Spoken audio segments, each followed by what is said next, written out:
তোমাদের কি HTML অংশের টেবিলের কাজ করতে সমস্যা হয়? পরীক্ষায় যদি একটু জটিল টাইপের টেবিল আসে তাহলে কি তুমি উত্তর লিখতে পারো না? চলো আজকের ভিডিওর মাধ্যমে আমরা এই সমস্যার সমাধান করব। আমরা ধাপে ধাপে জটিল জটিল টেবিলগুলোর উত্তর করা শিখব।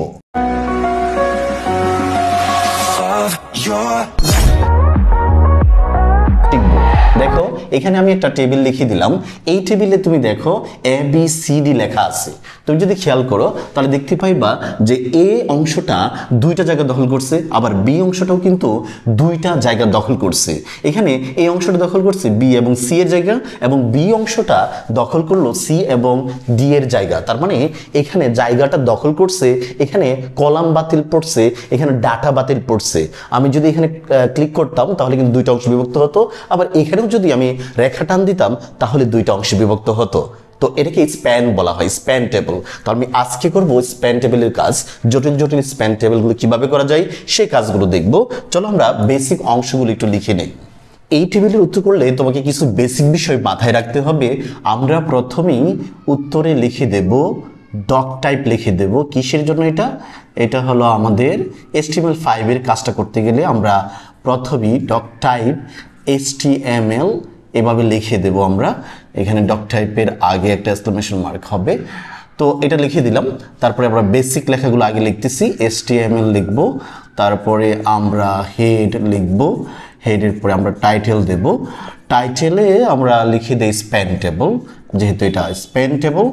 অথবা তুমি টেবিল লিখতে পারো, তোমার মনের ইচ্ছা লিখে নিতে পারো, তবে লেখা উচিত। কারণ HTML এ তোমার তিনটা অংশ হয়, একটা HTML অংশ, একটা হেড অংশ এবং আরেকটা হলো বডি অংশ। আমরা মূলত কাজটা করব বডিতেই কাজটা করব, এই অংশে কাজটাই করব। তো চলো আমি এখানে লিখে দিই, আমি নিচেও লিখতে পারতাম, এখানে আমরা লিখে দিই।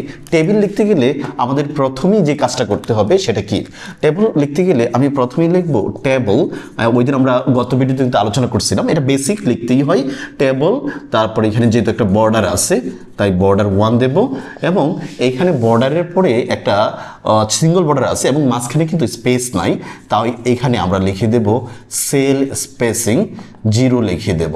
এই হলো আমাদের কাজটা, টেবিলের অংশ।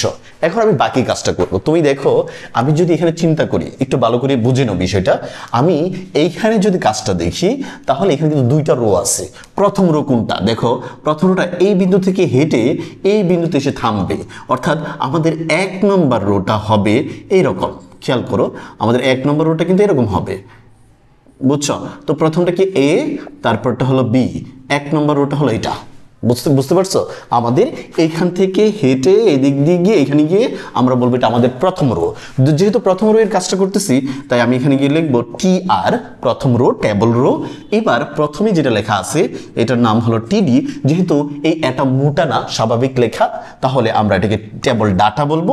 আর যদি মোটা হয়, মাঝখানে হয়, তাহলে সেটা TS হয়, আমরা টেবল হেডিং বলবো। এখন তুমি দেখো যদি এই রেখাটা যদি আমি কাজটা করতাম তাহলে এই রেখাটা গেল, এই রেখাটা কিন্তু একে ছিন্ন করতো, এটা কিন্তু সেট করে ফেলতো, দুইটা অংশে বিভক্ত করে ফেলতো। কিন্তু একই করলো, এই দুইটা জায়গা দখল করে ফেললো। তার মানে সে কি করছে? এটা এই যে গড়টা আছে, উপরে যে ডাটা আছে, এটাকে স্প্যান করে দুইটাকে একটা বানাইছে। তো এটাকে কি স্প্যান বলা হয়? যদি কখনো ডান থেকে বাম অথবা বাম থেকে ডানে কোনো ধরনের রো বাদ পড়ে, তো ডান থেকে বাম তো রোই হয়, তখন এটাকে আমরা বলি রো স্প্যান। অর্থাৎ এখানে আমার এখন লিখতে হবে রো স্প্যান লিখতে হবে। তো কয়টা বাতিল পড়লো বলো তো? এখানে কিন্তু দুইটা বাতিল পড়লো, তাহলে এখানে 2 লিখবা এবং এখানে A লিখবা। তো আমরা এইভাবে টিটা ক্লোজ করে দেব। তুমি দেখো এর যখন কাজটা করতেছো তখন কিন্তু এইখানে কিন্তু রো শেষ হয় নাই। এই বিন্দু কিন্তু আমরা এখন করলাম, টিডিটা করলাম, কিন্তু এখানে তো শেষ হয় নাই, শেষ তো এখানে হলো। তার মানে তার আরেকটা রয়েছে, কি রয়েছে? আরেকটা ডাটা রয়েছে। তাই এখানে আমরা TD লিখবো, এবং এই TDটা কিন্তু স্বাভাবিক আছে নাকি? স্বাভাবিক আছে? দেখো তো, না না না। যদি আমি এইখানে রেখাটা টান দিতাম, যদি এই অংশে একটা রেখা টান দিতাম তাহলে কি আসতো? এখানে উপর নিচে অংশ আসতো। তো যদি কখনো উপর এবং নিচে কখনো রেখাটা বাদ পড়ে যায় তখন এটাকে আমরা বলি কুল স্প্যান। তখন আমরা এটাকে বলবো কলাম বাতিল বা কুল স্প্যান। তাই এখানেও আমাদের অ্যাট্রিবিউট ব্যবহার করতে হবে, স্প্যান টেবিলের অ্যাট্রিবিউট কুল স্প্যান ব্যবহার করতে হবে। এখানেও দুইটা জায়গায় নিত 1 2, তাই 2 লিখলাম, আর এখানে লিখে দিতে হবে বি লিখে দিতে হবে। এটা লেখার পরে তুমি দেখো এরপর আর কিছুই নাই, তাই আমরা এখান থেকে টিআরটা ক্লোজ করব। বুঝতে পারছি? তো এটা হলো আমাদের প্রথম রো এর কাজ। এখন প্রথম রো যদি তুমি বাদ দাও, চলো এই টেবিল থেকে আমি প্রথম রোটা বাদ দিলাম, তাহলে প্রথম রোটা বাদ দিলে কি থাকলো দেখো তো। প্রথম রোটা যখন আমি বাদ দিলাম তখন আমাদের দ্বিতীয় রোটা থাকলো এটা কি সি এবং ডি। দেখছো? তাহলে দ্বিতীয় রোতে আমরা সিডির কাজ করব, দ্বিতীয় রোতে গিয়ে আমরা লিখবো, চলো এটা মুছে দিই। এখানে আমরা এই অংশটা মুছে দিলাম, দ্বিতীয় রোটা লিখবো। তো দ্বিতীয় রোটা কি হবে? দ্বিতীয় রোটা হবে টি আর এবং এখানে হবে টিডি। এখানে কিন্তু কোনো ধরনের স্প্যান নাই, ডাইরেক্ট স্বাভাবিক লেখা আছে। তাই স্বাভাবিক লেখা থাকার কারণে আমরা কেবল টিডি লিখে শুরু করে টিডিটা ক্লোজ করে দেবো। ঠিক একইভাবে রোটা কিন্তু এখন চলমান, এখানে শেষ হয় নাই, এখানে শেষ হলো, অর্থাৎ ডিটাও এখানে টিডি হবে, ওই রোতেই হবে। এবার আমরা টিআর ক্লোজ করে দেব। টিআর ক্লোজ করে কি ক্লোজ করি নাই? টেবিল ক্লোজ করি নাই। তো এবার টেবিল ক্লোজ করে দাও। তারপরে কি ক্লোজ করো নাই? তুমি কিন্তু বডি ক্লোজ করো নাই, তাহলে এবার বডিটা ক্লোজ করে দাও। তারপরে হলো তুমি এসটিএমএল ক্লোজ করে দাও। তাহলে এখান থেকে এসটিএমএল অংশটা ক্লোজ করে দিতে হবে। এই ছিল আমাদের একটা টেবিল লেখার সিস্টেম। বুঝতে পারছো? তো তুমি দেখো প্রথমে কি করতে হবে, ডক টাইপ এসটিএমএল লিখতে হবে HTML5 এর জন্য। তারপর HTML head, title head, body, table, border, sell spacing শব্দটা লিখতে হবে। তারপর টিআর, তারপর টিডি অথবা টিএস লিখতে হয়। যদি স্প্যান থাকে তাহলে কুল স্প্যান, রো স্প্যান হবে। যদি ডান বাম বাদ পড়ে রো স্প্যান, উপর নিচে বাদ পড়লে এটাকে কুল স্প্যান বলা হয়। আর এই টেবিলে কিন্তু আমাদের দুইটাই ছিল, রো স্প্যান এবং কুল স্প্যান ছিল। আমরা বডির উপর পর্যন্ত আর একটা অংশ লিখবো না, আমরা শুরু করে দেব টেবল থেকে। চলো আমরা বেসিকগুলো লিখে দিই, আর একটু জটিল টেবিলের কাজটা করি। চলো দেখি আরেকটা টেবিল দেখি আমরা এখানে। যদি কখনো এরকম থাকে, ধরো লেখা আছে, টেবিলটা এরকম আছে, এখন তুমি কাজটা কিভাবে করবা? তো আমি বেসিক থেকে শুরু করি, আমাদের বডির পরের অংশ থেকে আমি শুরু করতেছি। এর আগে আমরা যেটা লিখলাম মনে করো বডি পর্যন্ত ঠিকই থাকলো, এখন আমরা টেবল থেকে শুরু করলাম। তাই এখানে লিখবো টেবল, তারপর লিখবো বর্ডার, বর্ডার হলো 1 এবং আমরা এখানে লিখে দেব সেল স্পেসিং, সেল স্পেসিং লিখে দিলাম 0। এগুলো লিখতে হয়, টেবিলের বেসিক অংশ তো আমি এখানে তুলে নিলাম। আচ্ছা, এবার আমাদের মূল কাজ করতে হবে, সেটা হলো টিআর। এখানে প্রথম টিআরটা কোনটা আমি এখানে বিভক্ত করে দিই। দেখো আমাদের প্রথম 1 নম্বর টেবল রোটা, প্রথম 1 নম্বর টিআরটা কোনটা হবে? প্রথম 1 নম্বর টিআর হবে এ থেকে শুরু করে বি, তারপরে চলে যাবে ডি, অর্থাৎ এ, বি এবং ডি। এখানে এটা কিন্তু খালি থাকবে। তাহলে 1 নম্বর রো কোনটা দাঁড়ালো? এবিডি। আমি এখানে কাজটা করব, প্রথমেই এর কাজটা করতে চাই, তাই এটা লিখবো। এটা তুমি দেখো এই রেখা কিন্তু আমি এখানে টান দিতে পারতাম, খেয়াল করছো? এইখানে রেখাটা কিন্তু টান দিতে পারতাম, তখন কয়টা হতো? 2টা হতো। তার মানে কি হতো? ডান বাম।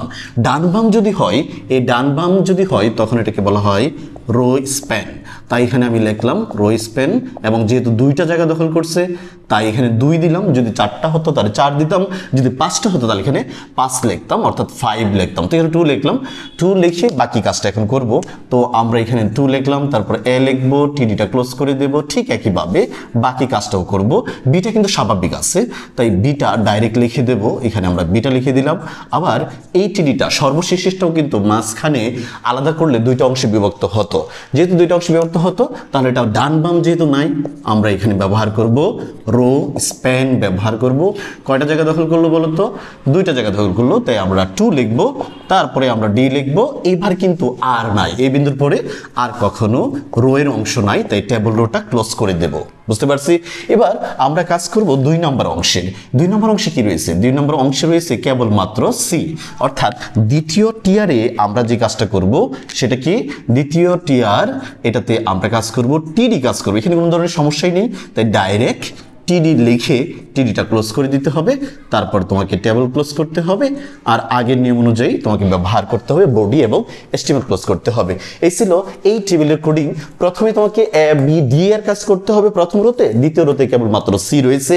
এটা যেহেতু 2টা জায়গা দখল করছে, রো স্প্যান হলো, এটাও 2টা জায়গা দখল করলো, রো স্প্যান হলো। চলো আরেকটা প্রশ্ন দেখি, আমরা দেখি এই প্রশ্নগুলোর উত্তর সত্যি সত্যি কিভাবে করা যায়।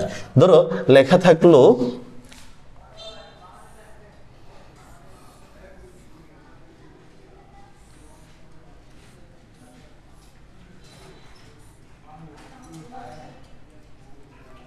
ধরো এখানে লেখা থাকলো এ লেখা থাকলো, একটু মোটা করে এ থাকলো, এখানে থাকলো 1, এখানে 2, এখানে 3, এখানে থাকলো তোমার 4, এটাতে 5, এটাতে 6।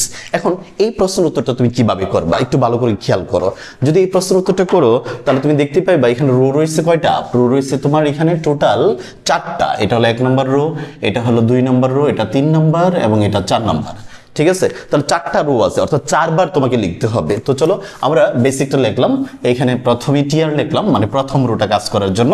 এই যে প্রথম রোটা, রো মানে হলো বাম থেকে ডান, বাম থেকে ডান, বাম থেকে ডান এটা, বাম থেকে ডান এটা, বাম থেকে ডান, বাম থেকে ডান, এরকম 4টা রো আছে। তো প্রথম রো এর কাজটা করতেছি। প্রথম রোটা কি বলতো, এটা কিন্তু টিএস মোটা আছে, যে এগুলো তো স্বাভাবিক, এটা মোটা লিখছি, তাই এখানে আমরা লিখবো টিএস।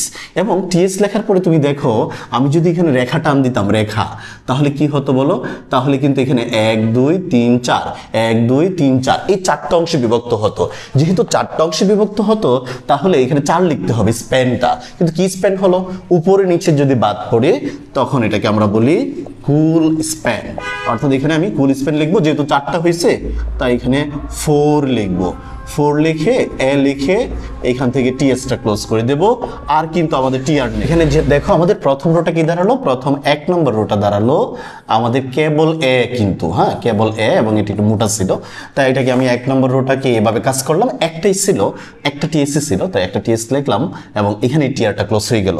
এবার তুমি যদি চিন্তা করো দ্বিতীয়টা কি হবে বলো তো। দ্বিতীয়টা আমরা যদি দেখি তাহলে দ্বিতীয়টা শুরু হবে এখান থেকে হেঁটে এদিক দিয়ে গিয়ে তারপর 4-এ যাবে। তার মানে আমাদের কাজটা কিন্তু এরকম হবে, প্রথম এই টেবিলটা, দ্বিতীয় রোটা হবে এখানে 1, তারপর এটা 2 হবে, তারপরটা 3 হবে, এবং এইখানে গিয়ে হবে 4 হবে। এটা 1, এটা 2, এটা 3, এটা 4। তার মানে আমাদের দ্বিতীয় রোটা দাঁড়ালো 1 2 3 4। এখন আমি দ্বিতীয় রো এর কাজটা করব, মানে এটা করব, নিচের অংশটা করব। ঠিক আছে, এটা কিন্তু আরেকটা রো, এটা আরেকটা রো, যেহেতু রেখা দেওয়া আছে। তো আমরা এখানে দ্বিতীয় রো এর কাজ করতেছি, টিআর লিখবো। টিআর লেখার পরে তুমি দেখো এগুলো স্বাভাবিক লেখা, এগুলো মোটা নয়, টিডি লিখবো। এবং তুমি যদি খেয়াল করো তাহলে এখানে কিন্তু কয়টা অংশ আসতো, একটা অংশ, তারপর এখানে 5-এর জন্য আরেকটা অংশ এবং 6-এর জন্য আরেকটা অংশ আসতো। তো এখানে কিন্তু টোটাল কয়টা অংশ হতো, 1 2 3টা অংশ হতো।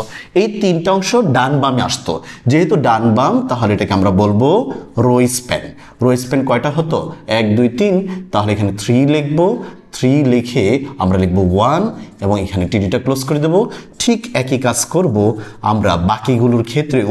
বাকি মানে হলো 2-এর জন্য একই কাজ করব, তারও রো স্প্যান হবে 3টা, আর এখানে আমরা 2 লিখে টিডিটা ক্লোজ করে দেব। একইভাবে এই টিডিটাও লিখব এবং এইখানেও আমরা ব্যবহার করব রো স্প্যান, এবং এখানে লিখব 3 এবং এখানে লিখব 3, আমাদের যে ডাটাটা ছিল সেটা। এবং সর্বশেষে কিন্তু 4 লিখতে হবে, অর্থাৎ আরেকটা টিডি হবে। বুঝতে পারছো, এখানে কিন্তু টোটাল 4টা কলাম রয়েছে, 1 2 3 4, এই রোতে 4টা কলাম রয়েছে। তো আমি এই 4 নম্বরে কোনো কাজ করব না, এই 4 নম্বর কিন্তু স্বাভাবিক আছে, তাই এখানে কোনো রো স্প্যান বা কুল স্প্যান একটাও ব্যবহার করব না, কেবল 4 লিখবো, টিডি লিখবো, আর হলো আমরা টিআরটা ক্লোজ করে দেব। এই হলো আমাদের দ্বিতীয় রো এর কাজ। এবার তৃতীয় রো কোনটা বলতো, 3 নম্বর রোটা হবে। 3 নম্বর রোটা আমরা এখানে 3 নম্বর লিখি কালো দিয়ে, কালো কালির সাথে। 3 নম্বর রোটা হবে কেবলমাত্র 5 এবং 4 নম্বর রোটা হবে কেবলমাত্র 6, অর্থাৎ পরেরটা তুমি রো আকারে লিখবা। ঠিক আছে, চলো আমি উপরের অংশটা মুছে দিই এবং এখানে লিখে দিই। আমরা যদি এখানে ব্যবহার করি এই 3 4-এর কাজ যদি আমরা করি তাহলে প্রথমে হবে টিআর, এটা 3-এর জন্য, এই 3 নম্বর রো এর জন্য কাজ করতেছি। যেহেতু মোটা না, ডাইরেক্ট 5 লেখা আছে, তাহলে আমি 5 লিখবো, এখানে কোনো ধরনের সমস্যা নেই। তাহলে এখানে একটা টিডি হবে, আবার নতুন একটা টিআর হবে, নতুন 5 নম্বরের জন্য আমি কাজটা করতেছি।